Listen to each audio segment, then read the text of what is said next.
बधाई। ये दिन हम सब के लिए गौरवपूर्ण और पावन है। चारों ओर उत्सव का वातावरण देखकर मुझे बहुत प्रसन्नता हो रही है। ये प्रसन्नता और गर्व की बात है कि कस्बों और गांव में यानी देश में हर जगह बच्चे, युवा और बुजुर्ग सभी उत्साह के साथ स्वतंत्रता दिवस के पर्व को मनाने की तैयारी कर रहे हैं। हमारे देशवासी बड़े उत्साह के साथ आज़ादी का अमृत महोत्सव मना रहे हैं। स्वाधीनता दिवस का उत्सव मुझे मेरे बचपन के दिनों की याद भी दिलाता है। अपने गांव के स्कूल में स्वतंत्रता दिवस समारोह में भाग लेने की हमारी खुशी रोके नहीं रुकती थी। जब त्रिरंगा फहराया जाता था तो हमें लगता था जैसे हमारी शरीर में बिजली सी दौड़ गई हो। देशभक्ति के गौरव से भरे हुए हृदय के साथ हम सब राष्ट्रीय ध्वज को सलामी देते थे तथा राष्ट्रगान गाते थे। मिठाइयाँ बांटी जाती थी और देशभक्ति के गीत गाए जाते थे जो कई दिनों तक हमारी मन में गूंजते रहते थे। ये मेरा सौभाग्य रहा है कि जब मैं स्कूल में शिक्षक बनी तो मुझे उन अनुभवों को फिर से जीने का अवसर प्राप्त हुआ। जब हम बड़े होते हैं तो हम अपने खुशी को बच्चों की तरह व्यक्त नहीं कर पाते, लेकिन मुझे विश्वास है कि राष्ट्रीय पर्व से जुड़े देशभक्ति की गहरी भावना में तनिक भी कमी नहीं आती है। स्वतंत्रता दिवस हमें ये याद दिलाता है कि हम केवल एक व्यक्ति ही नहीं है, बल्कि हम एक ऐसे महान जन समुदाय का हिस्सा है जो अपनी तरह का सबसे बड़ा और जीवंत समुदाय है। ये विश्व के सबसे बड़े लोकतंत्र के नागरिकों का समुदाय है। जब हम स्वतंत्रता दिवस समारोह मनाते हैं तो वास्तव में हम एक महान लोकतंत्र के नागरिक होने का उत्सव भी मनाते हैं। हमें हर एक की अलग अलग पहचान है। जाति, पंथ, भाषा और क्षेत्र के अलावा हमारी अपने परिवार और कार्य क्षेत्र से जुड़े पहचान भी होती है, लेकिन हमारी एक पहचान ऐसे है जो इन सब से ऊपर है और हमारी वो पहचान है भारत का नागरिक होना। हम सभी समान रूप से इस महान देश के नागरिक हैं। हम सबको समान अवसर और अधिकार उपलब्ध है तथा हमारे कर्तव्य भी समान है, लेकिन ऐसा हमेशा नहीं था। भारत लोकतंत्र की जननी है और प्राचीन काल में भी हमारे यहाँ जमीनी स्तर पर लोकतांत्रिक संस्थाएं विद्यमान थी, किंतु लंबे समय तक चले उपनिवेशिक शासन ने उन लोकतांत्रिक संस्थाओं को मिटा दिया था। 15 अगस्त 1947 के दिन देश ने एक नया सवेरा देखा। उस दिन हमने विदेशी शासन से तो आज़ादी हासिल की है, हमने अपनी नियति का निर्माण करने की स्वतंत्रता भी प्राप्त की। हमारी स्वाधीनता के साथ विदेशी शासकों द्वारा उपनिवेशक को छोड़ने का दौर शुरू हुआ और उपनिवेशवाद समाप्त होने लगा। हमारे द्वारा स्वाधीनता के लक्ष्य को प्राप्त करना तो महत्वपूर्ण था ही, लेकिन उससे भी अधिक उल्लेखनीय है हमारे स्वाधीनता संग्राम का अनोखा तरीका। महात्मा गांधी तथा अनेक असाधारण एवं दूरदर्शी विभूतियों के नेतृत्व में हमारा राष्ट्रीय आंदोलन अद्वितीय आदर्श से अनुप्राणित था। गांधी जी तथा अन्य महानायकों ने भारत की आत्मा को फिर से जगाया और हमारी महान सभ्यता के मूल्यों का जन जन में संचार किया। भारत के ज्वलंत उदाहरण का अनुसरण करते हुए हमारे स्वाधीनता संग्राम की आधारशिला सत्य अहिंसा को पूरी दुनिया के अनेक राजनीतिक संघर्षों में सफलतापूर्वक अपनाया गया है। स्वतंत्रता दिवस की पूर्व संध्या पर मैं भारत के नागरिकों के साथ एकजुट होकर सभी ज्ञात और अज्ञात स्वतंत्रता सेनानियों को कृतज्ञतापूर्वक श्रद्धांजलि अर्पित करती हूँ। उनके असंख्य बलिदानों से भारत ने विश्व समुदाय में अपना स्वाभिमानपूर्ण स्थान फिर से प्राप्त किया। मातंगिनी हाजरा और कनकलता बरुआ जैसे वीरांगनाओं ने भारत माता के लिए अपने प्राण निछावर कर दिया। माँ कस्तूरबा राष्ट्रपिता महात्मा गांधी के साथ कदम से कदम मिलाकर सत्याग्रह के मार्ग पर चलती रही। सरोजिनी नायडू, ओमू स्वामीनाथन, रमा देवी, अरुणा आसफ अली और सुचेता कृपलानी जैसे अनेक महिला विभूतियों ने अपने बाद की सभी पीढ़ियों की महिलाओं के लिए आत्मविश्वास के साथ देश तथा समाज की सेवा करने के प्रेरक आदर्श प्रस्तुत किए हैं। आज महिलाएं विकास और देश सेवा के हर क्षेत्र में बढ़ चढ़कर योगदान दे रही हैं तथा राष्ट्र का गौरव बढ़ा रहे हैं। आज हमारी महिलाओं ने ऐसे अनेक क्षेत्रों में अपना विशेष स्थान बना लिया है जिनमें कुछ दशकों को पहले उनकी भागीदारी की कल्पना भी नहीं की जा सकती थी। मुझे ये देखकर प्रसन्नता होती है कि हमारे देश में महिलाओं के आर्थिक सशक्तिकरण पर विशेष ध्यान दिया जा रहा है। आर्थिक सशक्तिकरण से परिवार और समाज में महिलाओं की स्थिति मजबूत होती है। मैं सभी देशवासियों से आग्रह करती हूँ कि वे महिला सशक्तिकरण को प्राथमिकता दें। मैं चाहूँगी कि हमारी बहनें और बेटियाँ साहस के साथ हर तरह की चुनौतियों का सामना करें और जीवन में आगे बढ़े। महिलाओं का विकास स्वाधीनता संग्राम के आदर्श में शामिल है। प्यारे देशवासियों, स्वतंत्रता दिवस हमारे लिए अपने इतिहास से पुनः जुड़ने का अवसर होता है। ये हमारे वर्तमान का आकलन करने और भविष्य की राह बनाने के बारे में चिंतन करने का अवसर भी है। आज हम देख रहे हैं कि भारत ने न केवल विश्व मंच पर अपना यथाचित स्थान बनाया है, बल्कि अंतर्राष्ट्रीय व्यवस्था में अपनी प्रतिष्ठा को बढ़ाया भी है। अपनी यात्राओं और प्रवासी भारतीयों के साथ बातचीत के दौरान मैंने अपने देश के प्रति उनमें एक नया विश्वास तथा गौरव का भाव देखा है। भारत पूरी दुनिया में विकास के लक्ष्यों और मानवीय सहयोग को बढ़ावा देने में महत्वपूर्ण भूमिका निभा रहा है। भारत ने अंतर्राष्ट्रीय मंच पर अग्रणी स्थान बनाया है तथा G20 देशों की अध्यक्षता का दायित्व भी संभाला है। क्योंकि G20 समूह दुनिया की 2/3 जनसंख्या का प्रतिनिधित्व करता है, इसीलिए ये हमारे लिए वैश्विक प्राथमिकताओं को सही दिशा में ले जाने का एक अद्वितीय अवसर है। G20 की अध्यक्षता के माध्यम से भारत व्यापार और वित्त के क्षेत्र में हो रही निर्णयों को न्याय संगत प्रगति की ओर ले जाने में प्रयासरत है। व्यापार और वित्त के अलावा मानव विकास से जुड़े विषय भी कार्यसूची में शामिल किए गए हैं। ऐसे कई मुद्दे जो पूरे मानवता के लिए महत्वपूर्ण है और किसी भौगोलिक सीमा से बंधे हुए नहीं है।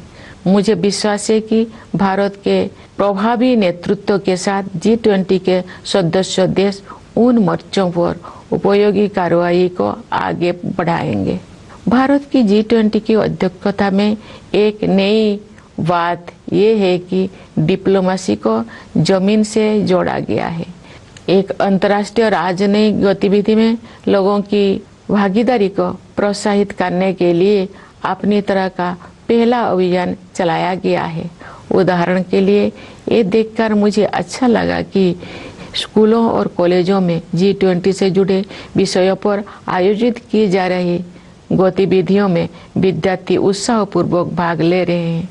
G20 से जुड़े कार्यक्रम के बारे में सभी नागरिकों में बहुत उत्साह देखने को मिल रहा है। प्यारे देशवासियों, सशक्तिकरण की भावना से युक्त इस उत्साह का संचार आज संभव हो पाया है क्योंकि हमारा देश सभी मोर्चों पर अच्छी प्रगति कर रही है। मुश्किल दौर में भारत की अर्थव्यवस्था न केवल समर्थ सिद्ध हुई है बल्कि दूसरों के लिए आशा का स्रोत भी बनी है। विश्व की अधिकांश अर्थव्यवस्थाएं नाजुक दौर से गुजर रही है। वैश्विक महामारी के कारण हुई आर्थिक संकट से विश्व समुदाय पूरी तरह बाहर नहीं आ पाया था कि अंतर्राष्ट्रीय पटल पर हो रही घटनाओं से अनिश्चितता का वातावरण और गंभीर हो गया है। फिर भी सरकार कठिन परिस्थितियों का अच्छी तरह सामना करने में सक्षम रही है। देश ने चुनौतियों को अवसरों में बदला है और प्रभावशाली जीडीपी ग्रोथ भी दर्ज की है। हमारे अन्नदाता किसानों ने हमारी आर्थिक वृद्धि में महत्वपूर्ण योगदान दिया है। राष्ट्र उनका ऋणी है।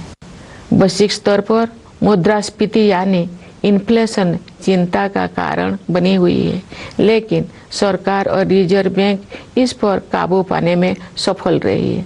सरकार ने जनसामान्य पर मुद्रास्फीति का अधिक प्रभाव नहीं पड़ने दिया है और साथ ही गरीबों को व्यापक सुरक्षा कवच भी प्रदान किया है।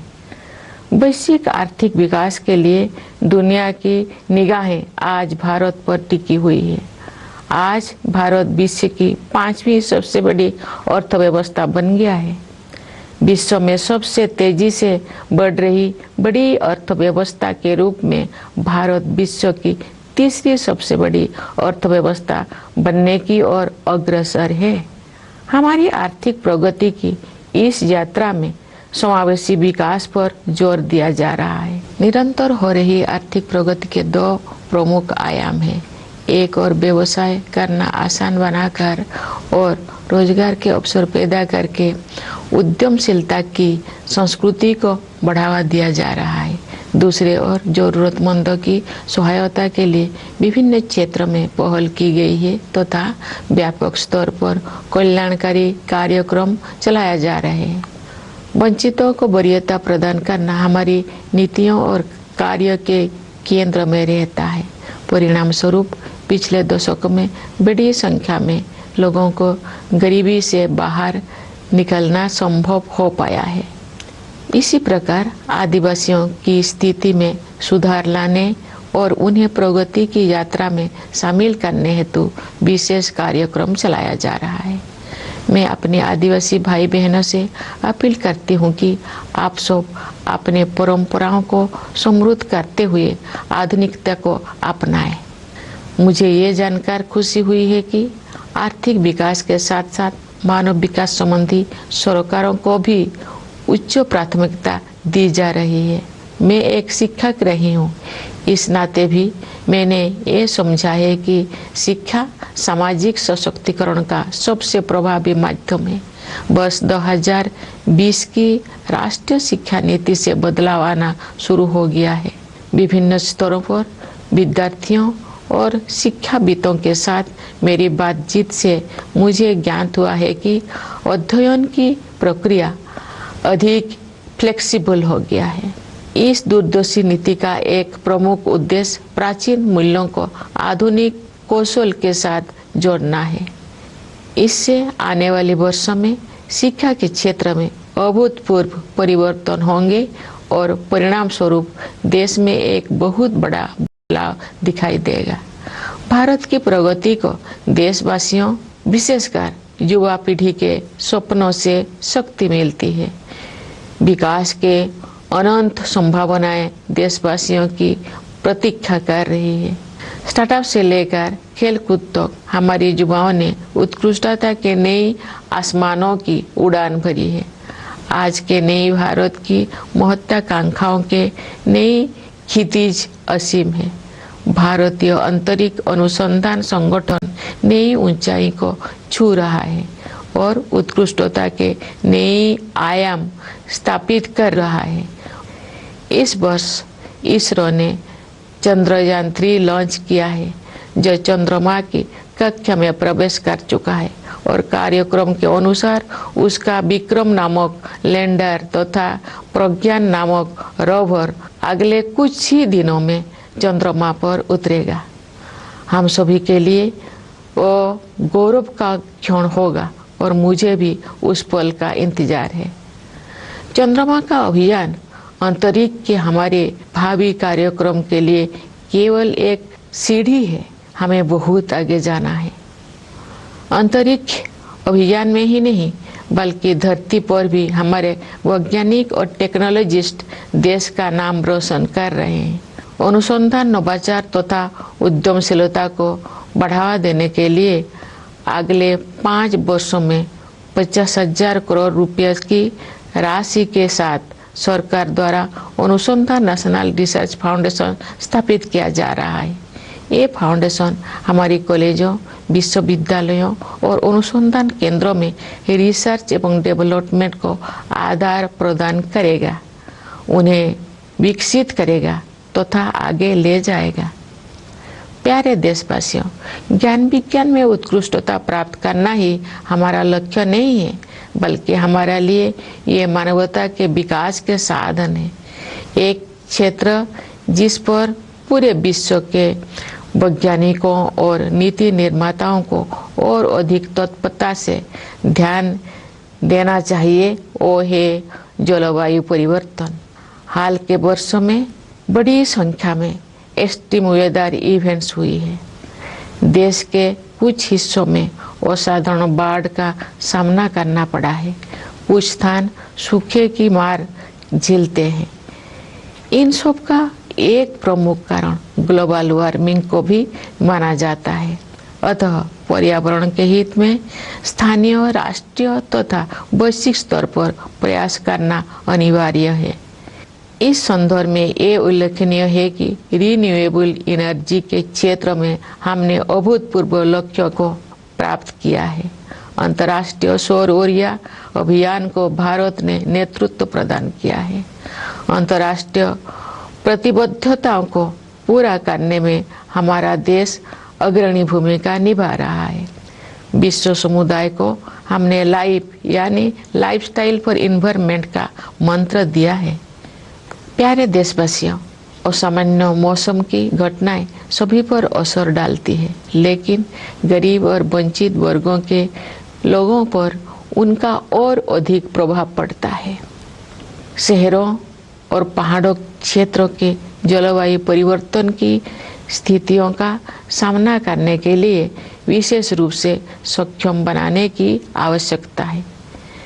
मैं ये कहना चाहूँगी कि लोभ की संस्कृति दुनिया को प्रकृति से दूर करती है और अब हमें ये एहसास हो रही है कि हमें अपनी जड़ों की ओर लौटना चाहिए। आज भी अनेक जनजातीय समुदाय ऐसे हैं जो प्रकृति के बहुत करीब और प्रकृति के साथ सौहार्द बनाकर रहते हैं। उनके जीवन मूल्यों और जीवन शैली क्लाइमेट एक्शन के क्षेत्र में अमूल्य शिक्षा प्रदान करते हैं।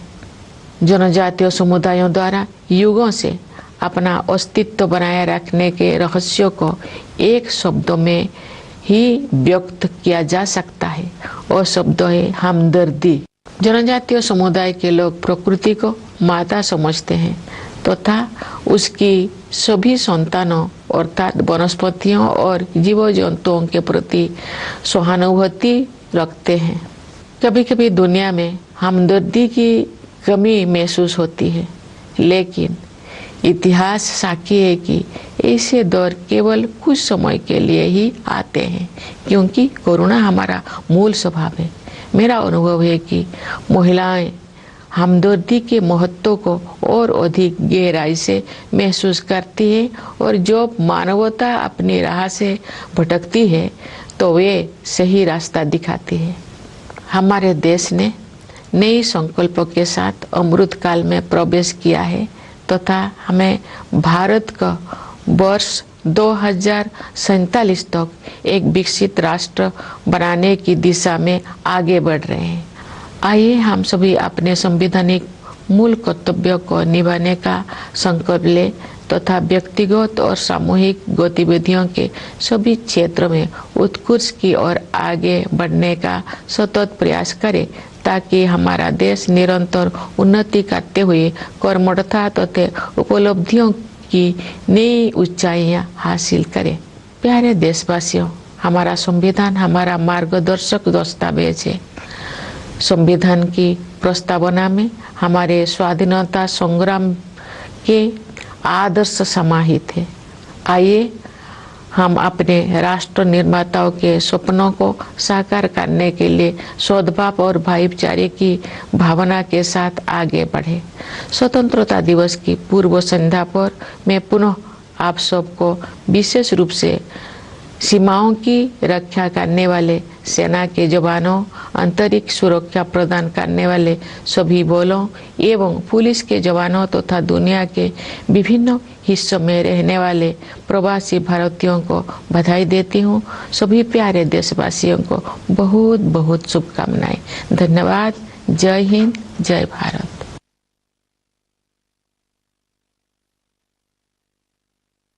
My dear fellow citizens, my heartiest greetings to all of you on our 77th Independence Day. It is a glorious and auspicious occasion for all of us. I am overjoyed to see that festivity is in the air. It is a matter of delight as well as pride for us to see how everyone, children, youth and the elderly in cities and villages everywhere in India are excited and preparing to celebrate this festival of our freedom. The people have been celebrating Azadi Ka Amrit Mahotsav with great enthusiasm.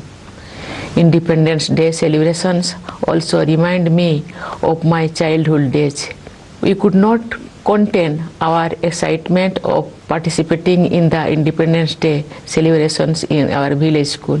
When the tricolor was hosted, we felt an electrifying energy pass through us.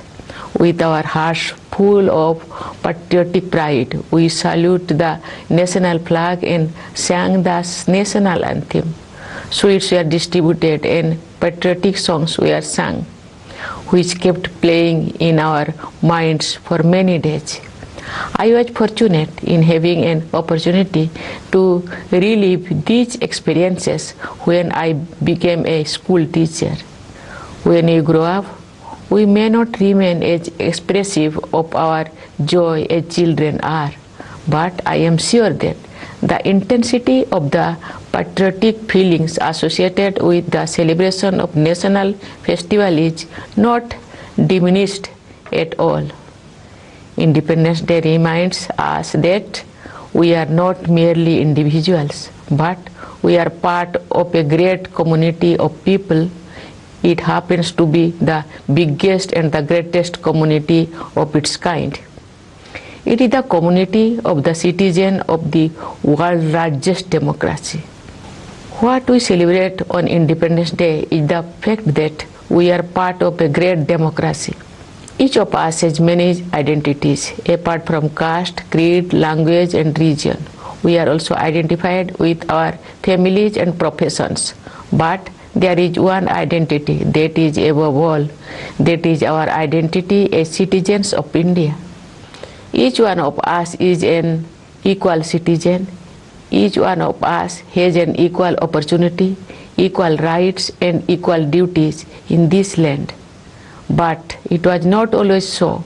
India is the mother of democracy, and since ancient times we had democratic institutions functioning at the grassroots. But long years of colonial rule wiped them out. On 15th August 1947, the nation woke up to a new dawn. We not only own freedom from foreign rule, but also the freedom to rewrite our destiny. With our independence began the era of foreign rulers, withdrawing from many colonies, and colonialism drew close to its end. What is special about our freedom struggle is not only the fact that its objective was achieved, but also how it was fought. Under the leadership of Mahatma Gandhi and a galaxy of extraordinary visionary leaders, our national movement was animated by a unique set of ideals. Gandhiji and others rekindled the soul of India and helped the nation rediscover its civilizational values. Following India's shining example, truth and non-violence, the cornerstone of our resistance, has been successfully employed in many political struggles around the world. On the eve of Independence Day, I join my fellow citizens in paying grateful tribute to the known and unknown freedom fighters whose sacrifices have made it possible for India to regain its rightful place in the Committee of Nations. Great women freedom fighters like Matangini Hajra and Kanakolata Borua laid down their lives for Bharat Mata. Ma Kosturaba matched the father of the nation, Mahatma Gandhi, every step of the way on the difficult path of Satyagraha. Many great women leaders like Sarojini Naidu, Amu Swaminathan, Rama Devi, Aruna Asaballi and Sucheta Kripalani had set inspiring ideals for all future generations of women to serve the nation and the society with self-confidence. Today, women are contributing extensively in every field of development and service to the country and are enhancing the nation's pride. Today, our women have made their special place in many such fields in which their participation was unimaginable a few decades ago. I am happy to note that the economic empowerment of women is being given special focus in our country. Economic empowerment strengthens the position of women in the family and society. I urge all fellow citizens to give priority to women empowerment. I would like our sisters and daughters to overcome challenges with courage and move ahead in life. Development of women was among the ideals of our freedom struggle. Dear citizens, Independence Day is an occasion to reconnect with our history. It is also an occasion to assess our present and reflect about our way forward. Looking at the present, we see that India has not only regained its rightful place on the world stage, but it has also enhanced its standing in the international order. During my visits and interactions with the members of the Indian diaspora, I have observed a new confidence in the India story. India is playing a crucial role in promoting developmental and humanitarian goals around the world. It has also assumed leadership of international forums, especially the presidency of G20. As the G20 represents 2/3 of the world population, this is a unique opportunity to help shape global discourse in the right direction. With the G20 presidency, India can nudge decision-making in trade and finance towards equitable progress. Beyond trade and finance, matters of human development too are on the agenda. There are many global issues that concern all humanity and are not limited by geographical boundaries. I am confident that with India's proven leadership in dealing with global issues, member nations will be able to advance effective action on these fronts. What is notable in India's presidency of G20 is the way this diplomatic activity has been taken to the grassroots. There has been a first of its kind campaign to encourage people's participation. It is delightful to see, for example, students enthusiastically participating in diverse contexts organized in schools and colleges touching upon the themes of G20. All the citizens are enthusiastic about events related to G20.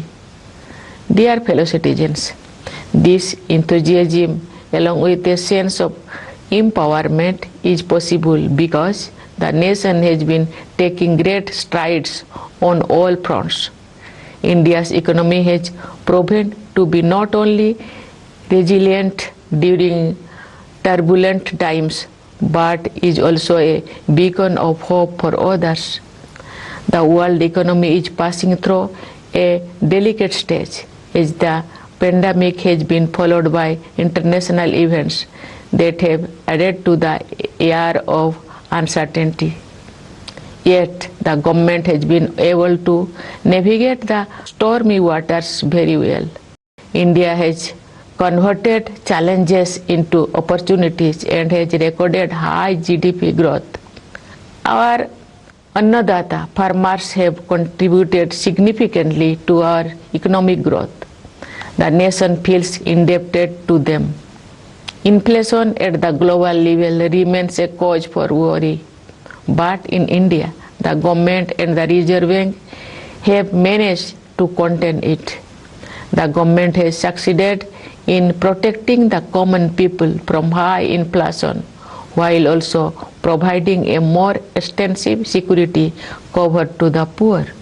The world looks up to India for global economic growth. The continued economic progress is driven by a two-pronged strategy. On the one hand, there is a sustained push to unleash the forces of enterprise by making it easier to do business and generate job opportunities. On the other, proactive and expanded welfare initiatives for the needy have been taken in various domains.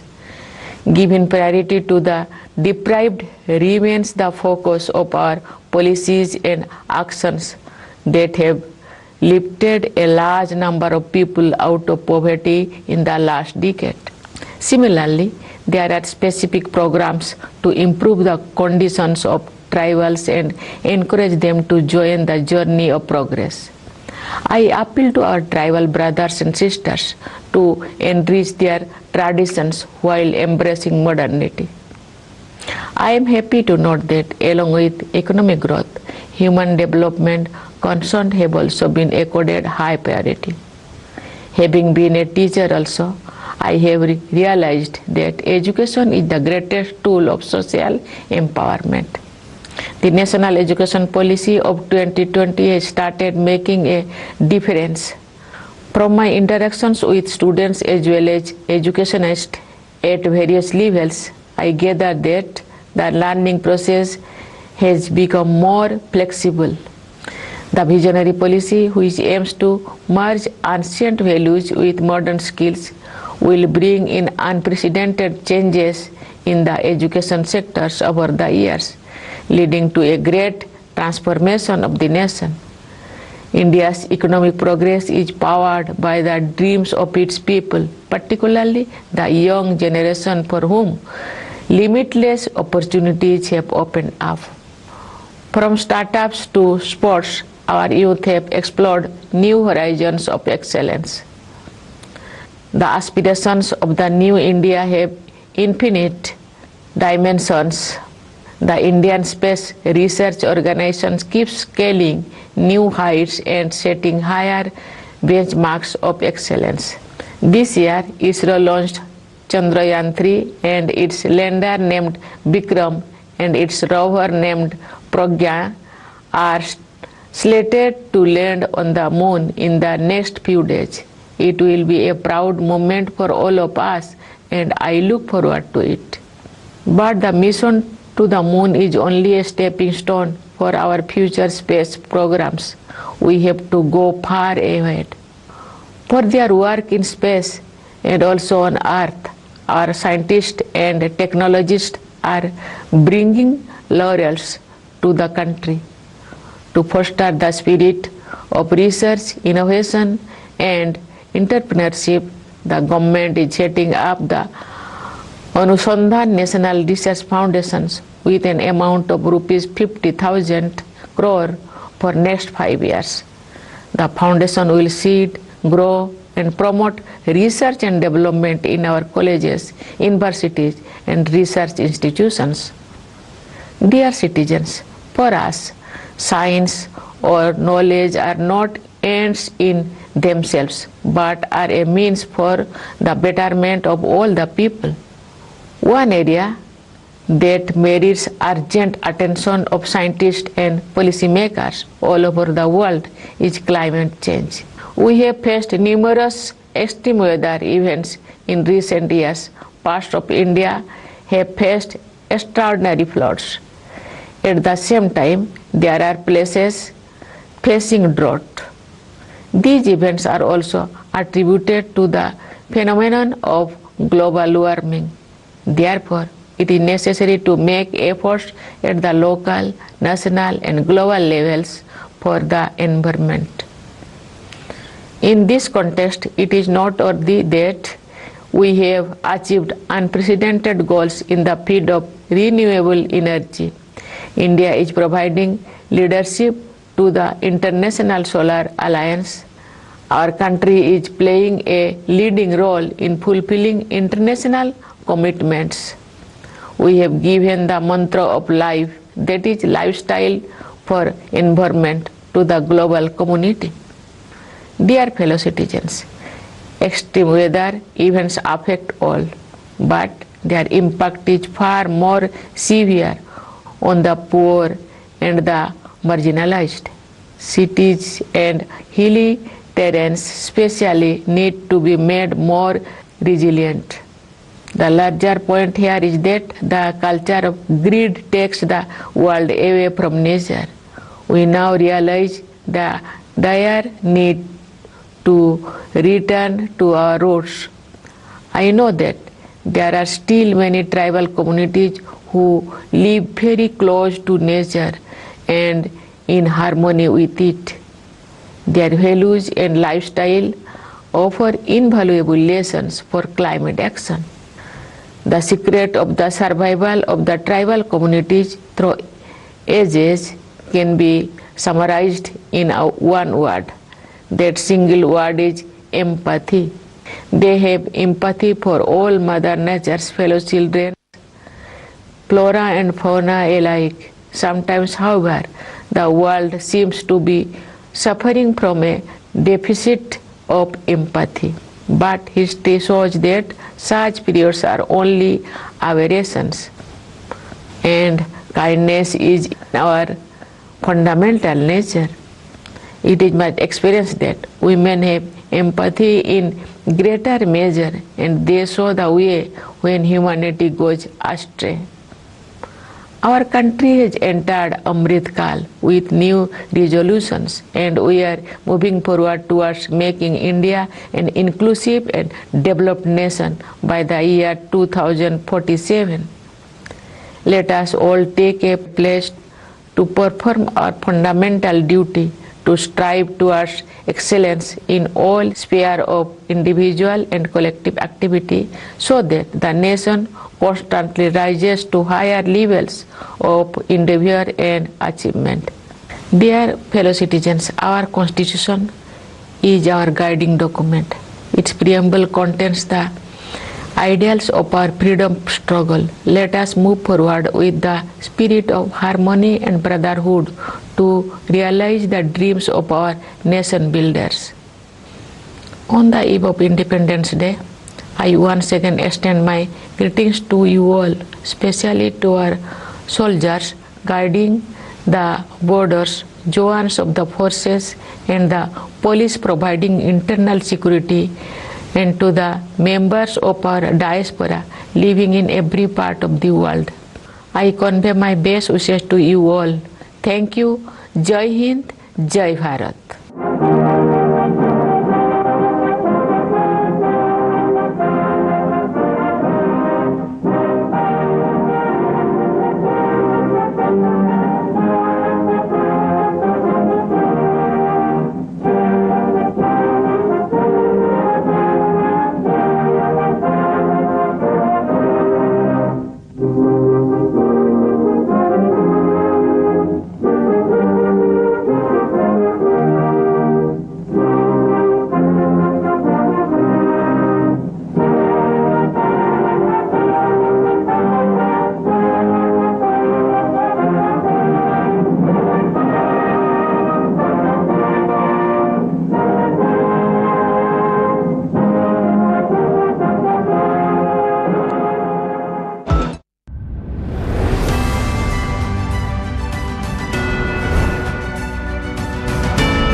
मैं इमरान अहमद खान नियाजी सबके दिल से हल्फ उठाता हूँ।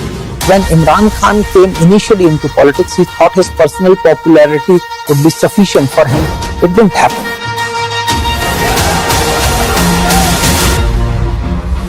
The retired military generals are openly saying that Imran Khan is a better choice. Imran Khan may have bitten a bit too much, more than what he can chew. Implosion. This and more. Streaming on world's first news OTT. News9 Plus. Download now.